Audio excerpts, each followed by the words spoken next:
Welcome to Green Building Matters, the original and most popular podcast focused on the green building movement. Your host is Charlie Cicchetti, one of the most credentialed experts in the green building industry and one of the few to be honored as a lead fellow. Each week, Charlie welcomes a green building professional from around the globe to share their war stories, career advice, and unique insight into how sustainability is shaping the built environment. So settle in, grab a fresh cup of coffee, and get ready to find out why green building matters. Hi, everyone. I just want to thank you for attending the New Year, New You webinar presented by Green Building Education Services. My name is Susan Frese, and I am the Marketing Director at GBES. I'm just going to go ahead and let more people jump into the call, so we'll give them about a minute or two to formally start the webinar. However, in the meantime, we have a poll for you guys to fill out. So just fill out the poll and I'll share the results when we get started. All right. So it looks like 39% of our audience is temporarily at home. 34% you guys are back in the office, and then about 26% are fully remote from home. And it looks like very few people thought 2021 was a great year. Bring on that positive energy. 2021 had its ups and downs. I'm definitely in that boat. And then I'm so happy it is 2022. I'm in that boat as well. So if I could have voted for 2, I would have done that. So I'm going to stop sharing that. Welcome to the New Year, New You Wellness at Home series that we do, where we focus on our well-being here at GBES. This webinar I do have a disclaimer about the webinar. I want to get that just jump right into that. Remember, we're not doctors. So anything that we suggest, if it's physical fitness or exercise, please make sure that, check with your doctor to make sure that you are okay to work out. And Amy will talk more on that as well. Just a couple housekeeping notes is that you guys can use the chat if you want to go ahead and put to everyone where you are logging in from, so we can get an idea of where you are in the country, maybe the city that you're in. That would be great. Oh, I saw in Orlando, Florida. I'm in Orlando, Florida as well. Amy's also in Florida. Okay. You guys are fast typers. They are flying in. So it looks like we have a nice mix from all over the country. I'm sure some of you who are working temporarily, that's probably geographically based for sure, and country based. So thank you guys for that. So the New Year, New You webinar, our host for today during this transformative, hopefully, hour will be Amy D'Angelo. GBS is part of a larger group, and we have a consulting firm called Sustainable Investment Group, and Amy is our director of ESG. She's also a Well AP and really loves wellness. So I'm sure she's very excited to be here with you today to go over some tips and tricks for 2022. Thank you, Susan. I'll go ahead and take it from here. Can everyone hear me? You did great, Susan. So this is a new platform for us, guys. So we would also love to know if you like Zoom on this presentation. We have previously done GoToWebinar. This is really our first Zoom webinar on this kind of scale. So please, if you have any feedback, I know we would be happy to hear it moving forward. So thank you again, Susan. I am so excited to be here with you guys to talk about how we can move into the new year in a really positive way, where we can also focus on our well-being. And it looks from the chat, we have a really international group today. We have a lot of people from the US, but I saw people from Canada, from Singapore, from Italy, from all over the place. So thank you guys for jumping in and attending this with us. We really appreciate your support and being able to share this information with you. So let's jump right in. All right. So It's great to see you all in 2022. So many of you have been part of this Wellness at Home series. You know how we've kind of grown this last year, and we're continuing that in the new year. So let's just talk quickly about what you can expect from this presentation. So my goal here today, and with every webinar that I do, is really to challenge the way you think about these topics and give you easy strategies to implement into your day. So please use the chat function as we go along to send any questions. I will do my best to keep up there. I know Susan is going to help facilitate the chat as well today. So thank you for that, Susan. And how are you about unplugging from work, making time to think, or sticking to a morning routine? Do you consider yourself an expert, or could you use a brush up? I know personally, some days I feel like I'm an expert and just killing it in these areas. And there are some days where I definitely need a brush up. But if we can all learn to become experts here, and more importantly, use these strategies consistently, we can really impact this year in a positive way. So we always start our Wellness at Home webinars by looking at how we can connect our topic back to the Healthy Building Initiative. When we look at the well building standards specifically, the intent of the MIND concept is to promote mental health through policy, program, and design strategies that seek to address the diverse factors that influence cognitive and emotional well-being.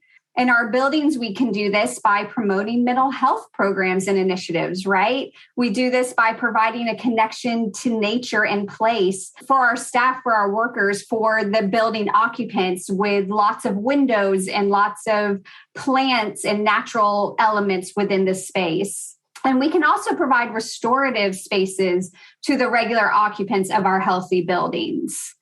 So what do we know about why focusing on mental health is important in our healthy buildings, and why these initiatives are part of standards like WELL and FitWell?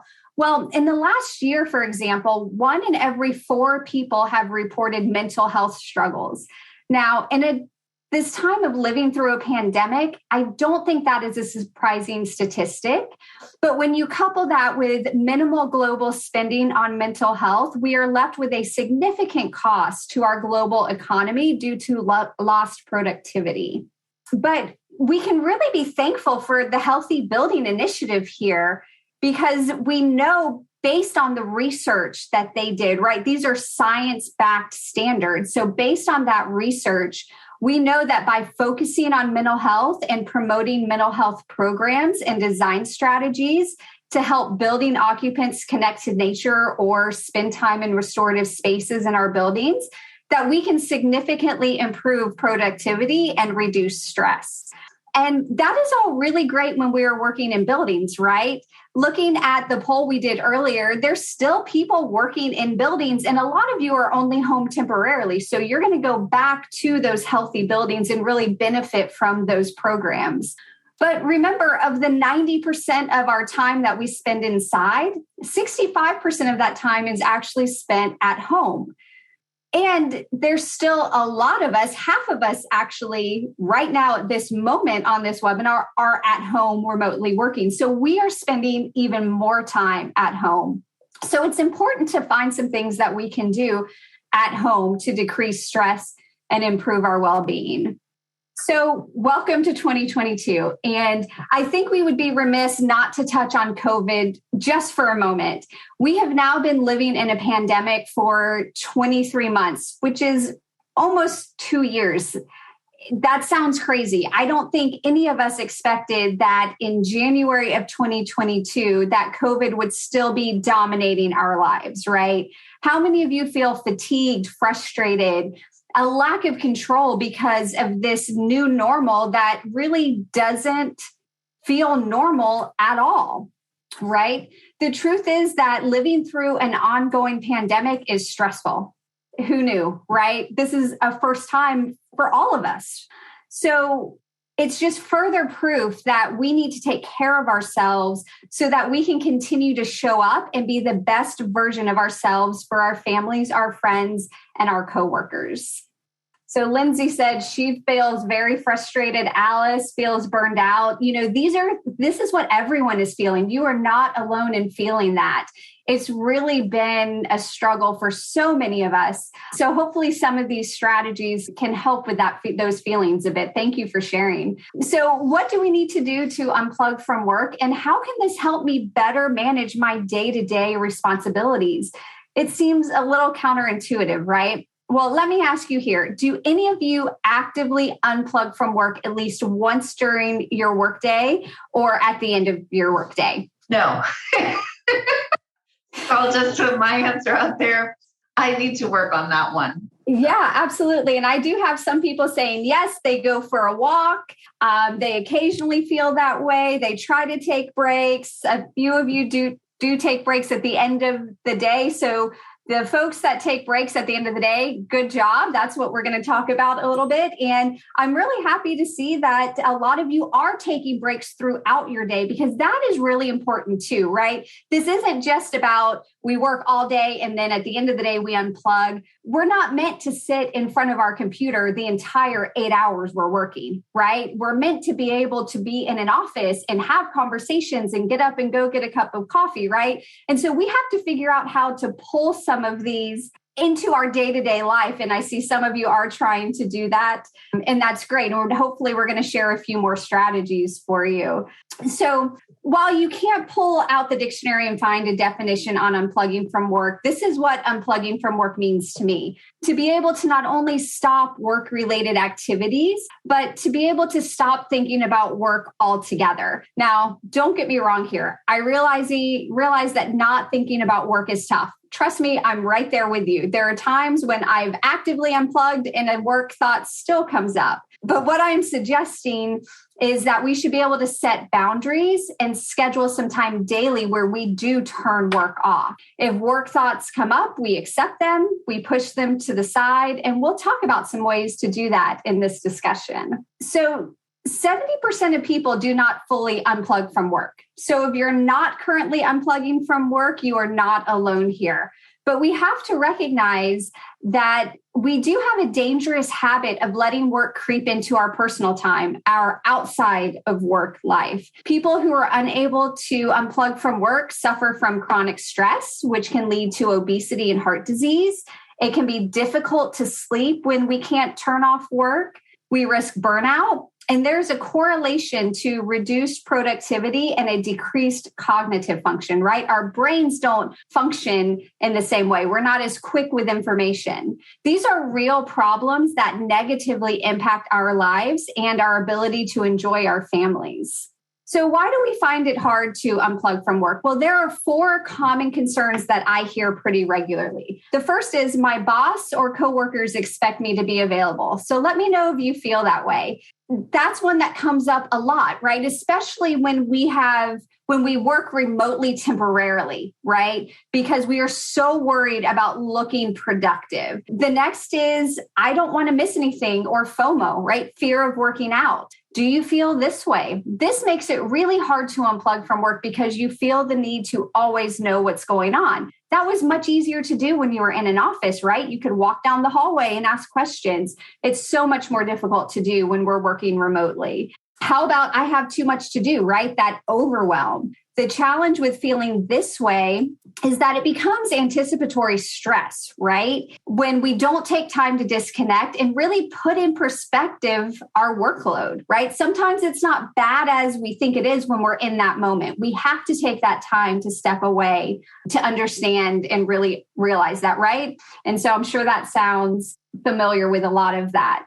And finally, I need to look productive, right? Which is really a sign of feeling insecure with our jobs. And I think that really happened to so many of us when we were just thrown into this remote working environment. Companies weren't really prepared for it. So they're trying to understand how to do it, how to manage remote employees.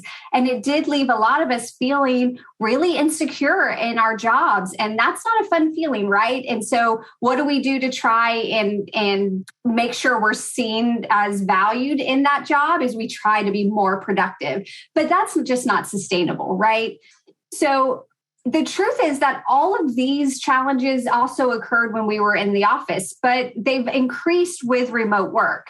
remote work has it has significantly decreased the informal communication and cues that so many of us relied on when we worked in an office, right? So being able to pass a coworker, like we talked about, and say hello, dropping into your boss's office and asking for clarity on a question, right? That's a lot harder to do when you have these more formal communication methods that we have while we're remote working. And it's also made unplugging from work hard because we're missing the cues of, hey, everyone's getting up and going home. Right? We're also missing the commute to and from work, which may have been where we decompressed in the past so that we could turn work off when we came home. So we've got to start developing skills to put these back into our work lives.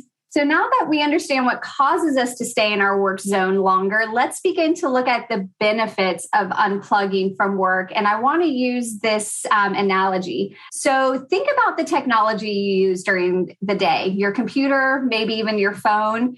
What do you do when either of these get sluggish, right? You reboot it, you turn it off and you turn it back on. And what happens? It works better. Right? Now, technology can recharge a lot quicker than we can, but we can think about unplugging in that same way. Unplugging is the emotional reboot that we all need to be more effective and more efficient. So what are the benefits of unplugging? So when we reboot our technology, it's better, right? It responds quicker. When we unplug, the same is true. We start to respond better and quicker. We have better sleep. We reduce stress, which leads to better overall health. And we are better able to deal with the overall overwhelm of our day when we routinely unplug. We see a better cognitive response and increased productivity as well. And this allows us to be present when we are with our friends and families, right? Instead of being constantly distracted with everything else going on. So when we are consistent about taking time to unplug, the benefits are hard to walk away from. And consistency is the key here, right? We'll talk about that a lot today. When we're consistent with unplugging, it becomes easier to unplug, right? We build that habit of unplugging and it becomes much easier to choose to do that. So what can you do to unplug from work? So those of you that are already unplugging from work, let me know what you do. I know a lot of you take walks, get outside, get away from your desk. So keep those suggestions coming in. Finding moments during the day to unplug, eating lunch away from your desk, right? Can you go to another area and eat lunch? Can you go outside if the weather is nice? Setting boundaries. I don't know where your workstation is. If you have a dedicated room that you work in, I don't. This is the corner of my bedroom, to be completely honest. So for me, setting boundaries in this space is really important in order for me to just get through the rest of my day, right? And have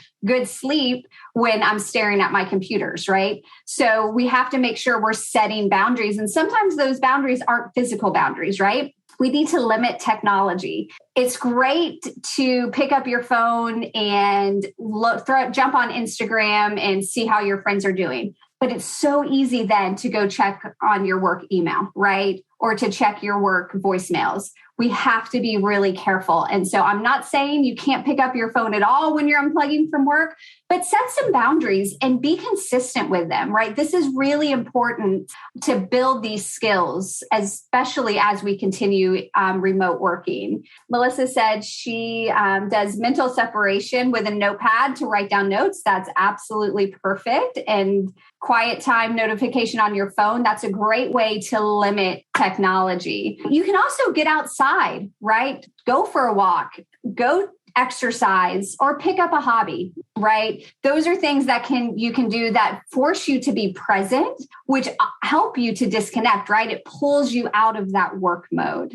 So the most important thing is that whatever you do to unplug from work, you do consistently. It's also helpful to stack habits. So how many of you have read Atomic Habits? For me, I turn off my computer and all the lights emitting from my work area. So it is because my office is in the corner of my bedroom, it is really important that I control the light pollution that my office emits, right? And so that's one way that I set that boundary. If you work in an office, leaving the office can be an effective strategy, right? Just make sure that you are leaving work at the office or in the car or somewhere in between, so you're not bringing that into home, right? So the title of the book is Atomic Habits. And I forget the author. I don't have it right here where I can grab it, but I'll see if I can find that for you before the end of the webinar. If you haven't read it, it is a great book to read. It talks about stacking habits and how it's easier to develop a habit when we stack it on top of a habit we're already doing. So for me, closing my computer is the first habit, right? And then turning off all the lights is the second habit. Yeah. And some of you do have that designated office room. That is amazing. And I hope you are using that as a physical boundary. That's the easiest boundary to put up, right? Is that physical one. So let's shift gears a little bit and talk about making time to think. Now, prior to last December, if I'm being completely honest, I hadn't given much time about making time to think. But in December, a colleague of ours, Charlie Cicchetti, a lot of you know him, challenged us to make time to think. So as I was spending time on my goals in 2022, this just kept coming up for me, right? It was just one of those thoughts that just kind of kept nagging at me until I finally said, okay, let's put this as part of our goals. And so making time to think has been something I've actively started doing this year. Let me know if do you currently make time to think? Is this something that's currently part of your routine? And what do I mean by making time to think, right? I mean scheduling time every day or every week that you are stepping away from your screen, you are limiting distractions, and you just give space to thoughts, right? So these bigger thoughts so that you can really think through maybe a challenge that you haven't been able to wrap your head around, or maybe it's just a bigger picture item, what you want the year to look at. It's partly just starting to train our brains, right? To accept space for this. And as you allow your brain to think, it's easier to do, right? And you start getting better thoughts as you go through. And so let's talk through that a little bit. So I know this is it's a weird concept, right? Because we all think all the time, right? We spend all day thinking, and sure we do. We live in a distracted world. We spend our days thinking about the tasks at hand, what we're having for dinner, if the car has gas, if we're going to meet that deadline at work. The average person has over 6,000 thoughts a day. That's a lot, right? And they're all very important things, right? But what happens with all this thinking is that we don't leave space to think about those big picture things in our lives. We reduce our ability to be innovative and creative, right? Think about the last time you had a really great idea or thought. Where were you? How many of us have great ideas in the shower, right? And why is that? Because we're a little more present. And if you can let those thoughts go, that's when you give space for better thoughts, for these bigger thoughts, these great ideas to come up. Sherry has great thoughts at yoga. I love that. That is a perfect place to really be present, right? And allow space for thinking. So this is a funny picture. And I just want you to remember that your brain can be trained. We can develop habits. And by training our brain, we develop muscle memory and we are able to create efficiency in our lives, right? And the more we value and make time to think, the better we become at thinking. So how do we make time to think? And it's really just about being intentional here. And there's a couple ways to do it. Yes, Anna, public transport is another great place to think. Walking, cycling, meetings, think sections. I like that, Adib. Perfect. So let's talk about the parameters we put around ourselves to make time to think. It's really just one thing. You have to disconnect. You cannot make time to think if you are connected to everything and you have all those distractions, right? You have to disconnect. It doesn't have to be for a long time. It can be 5 minutes to start, right? And you can build that. And this can be done while you're cooking, while you're cleaning, while you're exercising, while you're taking a walk, while you're on public transit.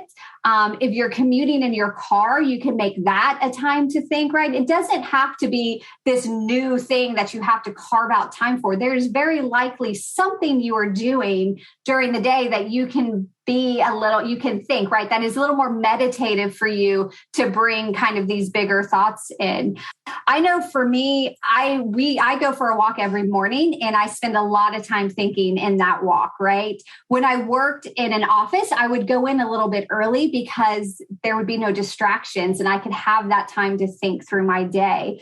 Now that I work for remotely, it's just remotely, it's part of my morning routine.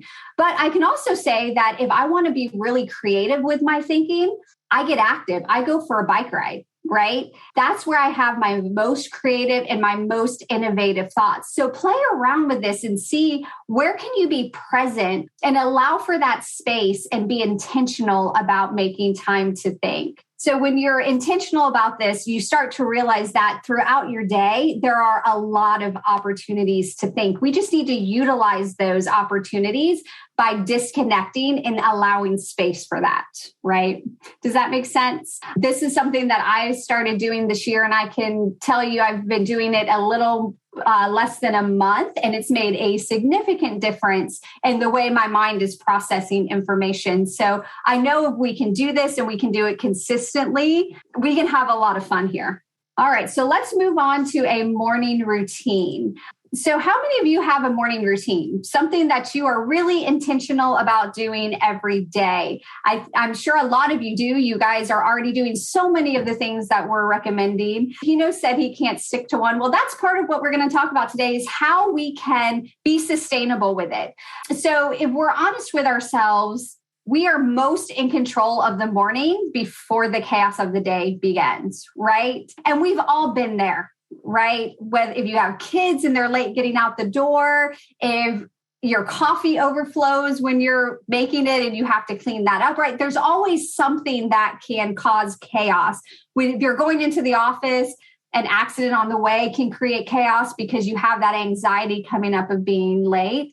But if we can add a morning routine, it can help us set our intentions for the day and we can help keep our day on a positive note. So coffee and a newspaper is great. Going to the gym, swimming or running, I love it. Those are perfect things to do.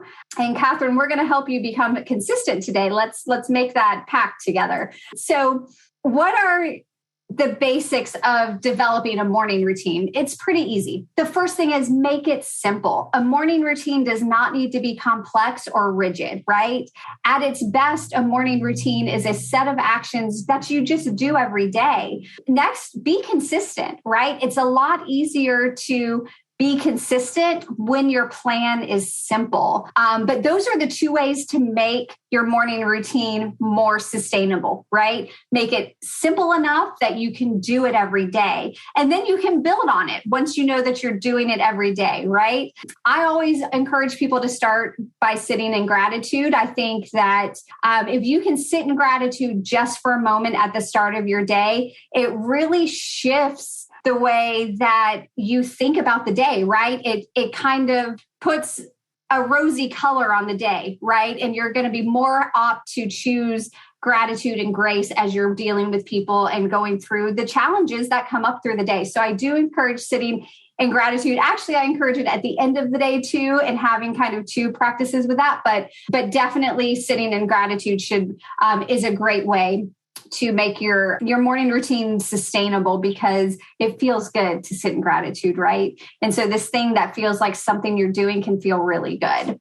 So what else can be a part of your morning routine? And it can be anything that works for you. Again, the secret is making it sustainable and keeping it simple so that you can be consistent. So let me share my morning routine with you. So every day I sit in gratitude, thankful for the opportunities that the day will present, thankful for the challenges, honestly, that the day will present, right? Because it's in those challenges and in that adversity that we grow. And so if we can go into those moments feeling grateful for those and look at those as opportunities, then we're going to handle them much better. And our stress, we won't have the same stress response to that. So for me, I sit in gratitude. I go for a walk. Getting out in nature is really important for my psyche. Personally, it helps me feel balanced. Reading 10 pages a day is part of my morning routine because I know that if I hold reading to the end of the day, it's not going to happen. By the time I'm done with work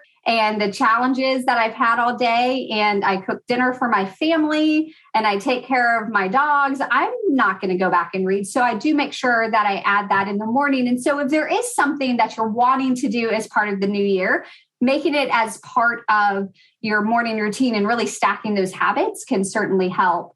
I make time to think every day. Sometimes this is part of my walk, right? Sometimes I'll have these great moments during my walk. Sometimes I have to be a little more intentional about it, right? As the more I'm training my brain, the easier it is that my brain is just finding these opportunities to think. But I am really intentional at some point in my morning routine. And then I also do a quick meditation. And I do want to really quickly draw a distinction here between making time to think and meditation. So meditation is about clearing all thoughts and sitting in the present moment, right? In meditation, we're training our brain to be calm, right? And to handle stress a little bit better. But when we make time to think, we are creating space for bigger thoughts and ideas, right? So I know that's a really small distinction, but I did want to clarify that. Stephanie asked how long my morning routine takes. Usually about 30 minutes to an hour. It really depends on how much time I have in the morning,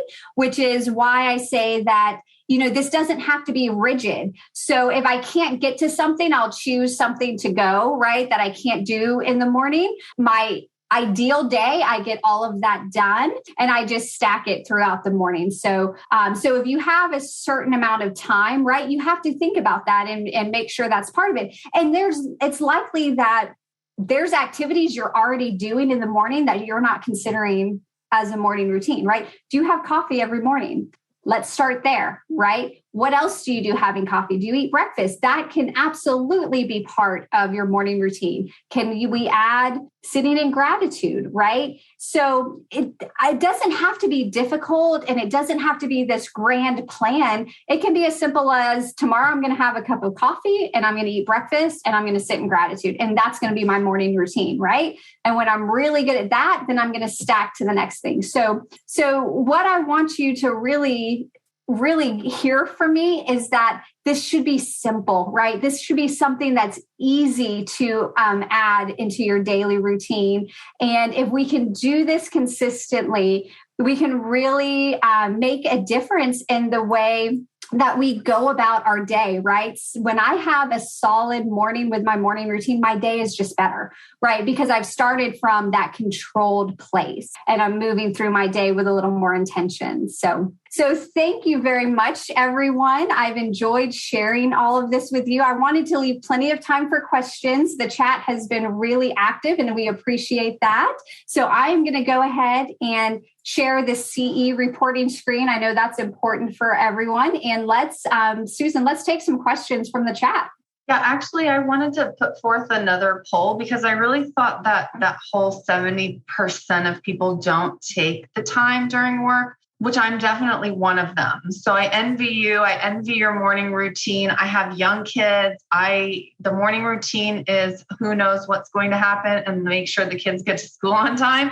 So that's my morning routine. But I'm just going to put forward this poll because I have an interesting perspective that I want to share with everybody. So if everybody wants to, I just wanted to know, does your employer promote taking breaks during work? And then if they do or don't, are you a manager or someone who could influence that sort of structure? Great questions to start this conversation. I'm just jumping in there. So really what's interesting is that 70% of us aren't taking our breaks, but it looks like 65% of companies are promoting taking breaks. So that's a very uneven balance.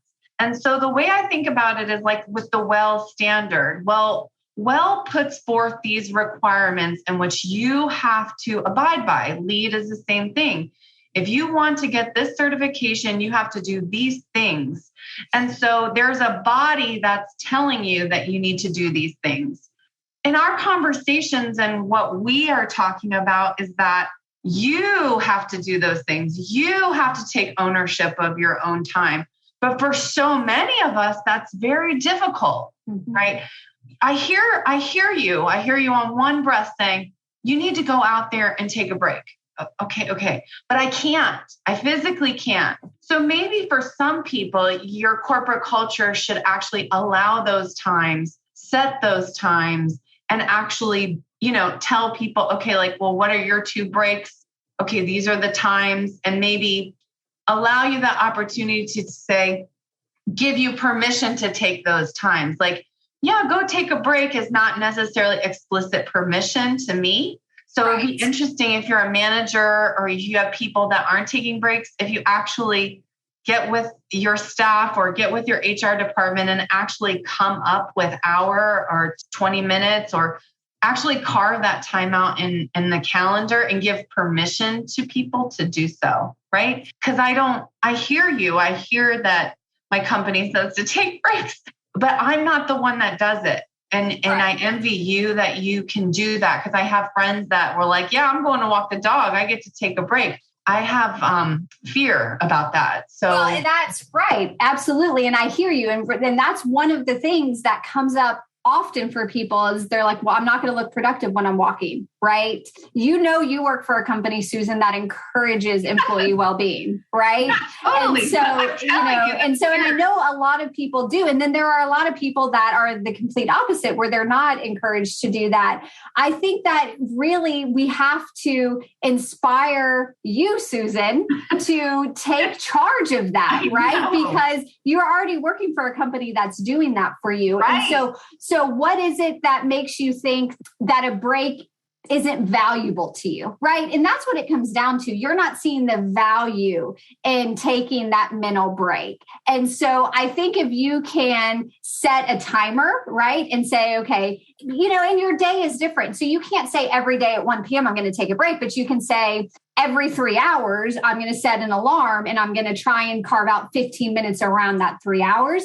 But you have to give yourself precision. You have to start valuing that this is important and that this is going to shift the way that you work, right? And create those efficiencies. I in this whole conversation, I have totally figured out what it is. And it's Slack. Because Slack is this tool that says online or offline. And so I have to, so if I'm offline, I feel some type of way about it. I do feel not productive, or people might be wondering what I'm doing. So I just have to be on. And so it's interesting. Maybe even there should be Slack hours where, you're not. But there is. Right. So Susan, I know I have to do it myself. So you can do it, but you can also close that Slack, right? You can close. So Slack, for those of you that don't know, is an instant messaging app, right? Some of you might use Teams. There might be other things out there. We use Slack at GBES and SIG, but I will turn it off. I will shut it down if I need a few minutes to disconnect. I will turn all of my monitors off if I need a few minutes to disconnect, right? But I have to take that initiative, right? Your leader can't take that initiative for you because they already have. They've already told you can do that. So I think some of us have some PTSD from maybe some other companies or corporate cultures where we were really if you walked out of the door, they were texting you or saying where did you go? And I'm like, oh my gosh, I just went to the bathroom. So, I came from an environment like that. So for me, it's very difficult. I hear you, but in my head, I still think that, maybe it's not I don't know, I really do need to feel more empowered about that. But that's where I say in this poll, it shows a huge disconnect where the corporate culture is promoting it, but people aren't doing it. And so that's where sometimes I think that top-down influence of actually scheduling that time. My mom's office, I don't know why, I never asked her, but she's at a doctor's office and she takes an hour off from the phone. So I can't get in touch with her from 12 to 1 because her office. And medical facilities do that, right? They set it. The challenge with remote work and the challenge for, I think, many of us where we're not clocking in necessarily every day, right? We're working our hours. We're available in those hours, but we really, I want you guys to hear me, and Susan, I want you to hear me, and we can certainly continue this conversation offline, but we really have to take accountability for ourselves and say, I'm not going to do that anymore. My company, when I look at this poll, 63% of our participants here are allowed to take breaks. Their companies are allowing them to take breaks. Maybe some of those are scheduled, but maybe it's like you, where you can take whatever break you need.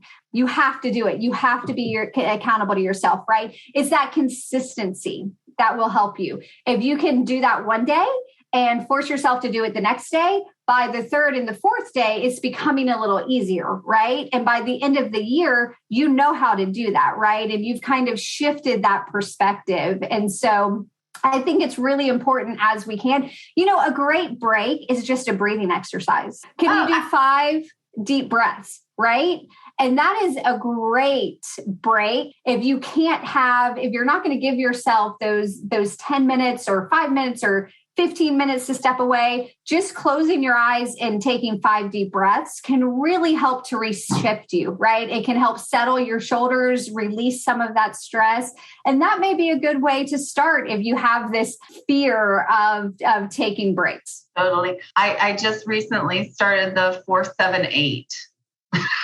I have anxiety, so 4-7-8 breathing, and I've been doing that for 2 weeks now, and I've been feeling very interested. I don't know. I can't exactly explain why it's making me feel slightly better. Yeah. Well, and do that.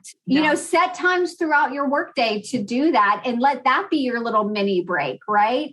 And so it's really about utilizing what's already available to you. And just being accountable for ourselves. So thank you so much for sharing that, Susan. I know a lot of people are feeling that same way. So in the chat, a lot of you have paid breaks, 30 minutes a day. That's great. Trying to take breaks and then come back to an avalanche of emails and chat messages. It is a lot. It absolutely is a lot. It doesn't mean taking a break isn't valuable to you, right? And so it's just understanding what value disconnecting is, and that it can actually make you more efficient when you get back to your break. And when you get back from your break and you're dealing with that avalanche of messages. My boss from New York forces us to take a 1-hour break. That's amazing. It sounds really hard for you to do that, but I am happy that your boss does, because they are showing you the importance of taking that break and stepping away. And so, it can be as easy as not eating lunch at your desk, right? How easy is it when you work remotely just to bring lunch right back to your desk? Can you not eat lunch at your desk? Can you set a timer to just walk outside and take a breath of fresh air, right? Is that possible? Can you do a breathing exercise? Can you do 5 squats, right? We did a movement webinar where we did a couple of squats, and just that shift in what we were doing, right? Going from sitting to a very minor exercise, or going from engaged in something to a breathing exercise, that shift can really help us disconnect just for the moment to reset and reboot a little bit, right? So I'm just going to go through the chat and see if we have any other questions.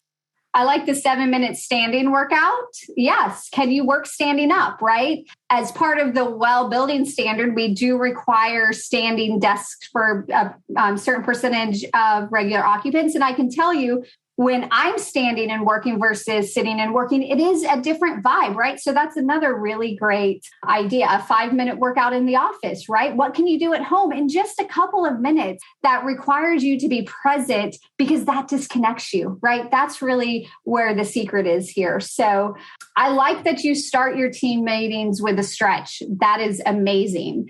Another thing you can do with your team meetings is start them a little early, show up a little early. You'll be amazed at who on your team shows up a little early looking for a connection. So there's another tip that I like to do. A morning workout in the office. Yeah, these are great questions, great ideas, guys. Thank you so much for sharing with us today. The webinar, they have this webinar we will send out to attendees that were here today so that you can watch it again. So no problem. I'll get that out to you guys within the next couple of days. And then if you have any questions or comments, you can email me at, I'll put it in the chat. And thank you guys. Is that everything, Amy? Are we good? Yeah, no, I was just going back through any comments or questions. Thank you everyone for joining us today. I hope we shared some valuable information, and anytime we can share this kind of wellness at home series with you, we are really excited to do that. So I'll go ahead and put my email in the chat as well. Feel free to reach out to me if there's anything I can do to help you, if I can spell my name properly. And yeah, thank you, everyone. I hope you have an amazing 2022. Thank you. I just want to say thank you to our loyal listeners. We actually are celebrating over 1 year here on the Green Building Matters podcast. Me and the entire team were stoked and just so glad you continue to listen every Wednesday morning to a new interview with a green building professional here in this industry, or just some pro tips that we want to make sure that you are getting straight from us, straight to you. Thank you for listening to this episode of the Green Building Matters podcast. At GBES.com, our mission is to advance the green building movement through best-in-class education and encouragement. Remember, you can go to gbes.com/podcast for any notes and links that we mentioned in today's episode. And you can actually see the other episodes that have already been recorded with our amazing guests. Please tell your friends about this podcast. Tell your colleagues. And if you really enjoyed it, leave a positive review on iTunes. Thank you so much, and we'll see you on next week's episode.